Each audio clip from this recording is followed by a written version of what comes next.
શું કરેસ તું? દેખાતું નથી, ગાડીનો દરવાજો ખોલું હું. દરવાજો ચાવીથી ખોલે, મને નહીં ખબર પડતી હોય તું આ ગાડી ચોરી કરેસ. હા હું ચોરી કરું છું, ઈ તો મારો ધંધો છે, પણ તારી ગાડી તો ચોરી નથી કરતો ને, તો તારું કામ કરને. કામ તો હું તારા કરતા સારું કરું, આ દેખાતું નથી. હા ઈ તો દેખાય છે, એવું બધું શું કામ કરેસ તું? 2 નંબરનું કામ કરું, 2 નંબરનું કામ કરવાથી સપના પૂરા થાય. હા 2 નંબરનું કામ કરવાથી નો કરે નારાયણ, ક્યાંક ઝપટમાં આવી ગયો ને તો તારા સપના અને હાડકા બે તૂટી જાય. હા તો તું ક્યાં સારું કામ કરેસ, અને તું ક્યારેક જો ચોરી કરતી વખતે હાથમાં આવી ગયો ને તો પગના તરિયાથી લઈને ઘરના નરિયા અને નરિયાથી લઈને ઘરના ફરિયા કાંઈ નહીં વધે. ઈ તારે ક્યાં જવું હે? જાતો હું જાને કે ખોદા લાગી જાય. હા જાવું ચોર લૂંટારા.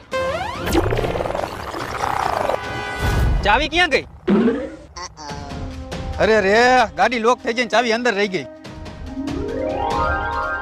ભાઈ ગાડી મારી લોક થઈ ગઈ અને ચાવી અંદર રહી ગઈ, દરવાજો ખોલી દો ને. મને ભાઈ કેમ કીધો? હું તો ચોર લૂંટારો હું ને.